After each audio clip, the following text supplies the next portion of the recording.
Eksaktong alas 8 ng umaga, onset na ang lahat sa Kaisaka Convention Hall sa Tarlac City. Ito ang COVID-19 vaccination venue ng syudad. Sa ikalawang linggo ng kanilang vaccination rollout, nasa 3,000 Tarlakenyo na ang nabakunahan. Ang 68-year-old na si Lola Jocelyn ikinatuwa na maayos ang proseso ng pagbabakuna lalo pat karamihan sa mga babakunahan ay katulad niyang senior citizen. Nakibahagi raw siya sa pagbabakuna upang pamarisan ng ibang Tarlakenyo na may agam-agam pa rin sa vaccine. I'm taking my insulin. Alam ko na kailangan ko ito para magkaroon ng depensa yung katawan ko. Sa mga kapwa ko po senior citizen, wag ho tayong matakot. Magpabakuna po tayo dahil mas kailangan po natin yan sa atin pong kalusugan. Wag po nating pakinggan yung mga nagdi-discourage sa atin. Habang ang clinic assistant naman na si Anchua 100% din ang suporta sa vaccination drive ng kanilang lungsod. Ito raw ang isa sa mga solusyon upang muling magbalik sa normal ang ating pamumuhay.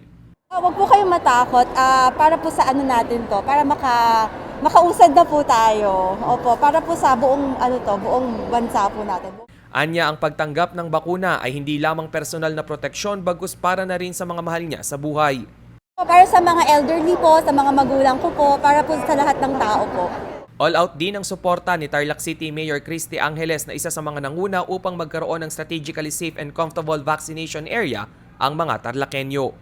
24/7 din ang kanyang koordinasyon sa City Health Office upang magsagawa ng information dissemination sa buong lungsod tungkol sa kahalagahan ng COVID-19 vaccine.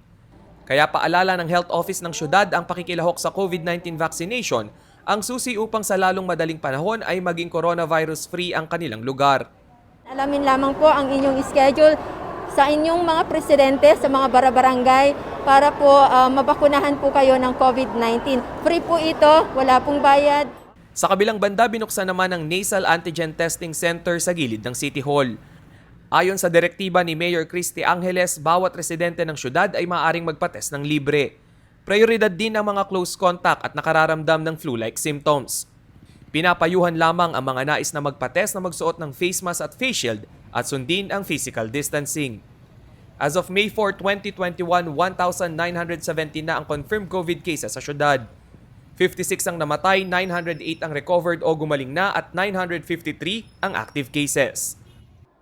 Rainiel Pawid, CLTV News.